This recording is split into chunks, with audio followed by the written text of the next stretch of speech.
প্রথম দেখায় শীতের কুয়াশাচ্ছন্ন পরিবেশ মনে হলেও আসলে ধুলায় ঢাকা।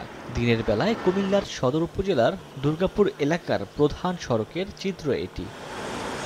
দিন দিন কুমিল্লা নগরীতে বাড়ছে পরিবেশ দূষণ। চলমান শীত মৌসুমে সবচেয়ে বেশি বেড়েছে বায়ু দূষণ। নগরবাসী বলছেন, ভবন নির্মাণকালে অনেক বাড়ির মালিক নির্মাণ সামগ্রী রাখছেন সড়কের ওপরে। সেখান দিয়ে যান চলাচল করায় ধুলায় ঢেকে যাচ্ছে আশপাশের এলাকা। এমনকি যত্রতত্র ফেলা হচ্ছে আবর্জনা। দুর্গন্ধের পাশাপাশি এসব স্থান থেকে ছড়াচ্ছে বিভিন্ন রোগ জীবাণু। ছোটকালে পড়ছি, স্টেশন থেকে নাইমা কান্দিরবার আসতে পায়ের মধ্যে কোনো ময়লা লাগতো না, সাদা কাপড়ে পা রাখলে পা পরিষ্কার থাকতো। আর বর্তমানে ঘর থেকে বাড়িলে ময়লা। জায়গা বালু রাখতেছে, বিল্ডিং কনস্ট্রাকশনের কাজ হইতেছে, যেখানে সেখানে ময়লা নিয়ে ধুবাইতেছে। নগরবাসীর জন্য যে সকল সেবা দেওয়ার আসলে ইচ্ছা থাকার কথা, নাগরিক সুবিধা থাকার কথা, আসলে সেগুলো আমাদের এখনো দৃশ্যমান হচ্ছে না।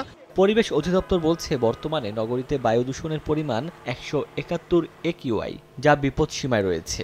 এজন্য অপরিকল্পিত নগরায়নকে দুষছেন সংশ্লিষ্ট কর্মকর্তা। অবকাঠামো এবং নির্মাণ কার্যক্রম যত্রতত্র বালু এবং ইট ফেলে রাখার কারণে বায়ু দূষণের পরিমাণ বেড়ে যাচ্ছে। এগুলো আসলে নিয়ম হলো ডেকে রাখার প্রয়োজন, কিন্তু ডেকে না রাখার কারণে বায়ু দূষণের পরিমাণ বৃদ্ধি পাচ্ছে।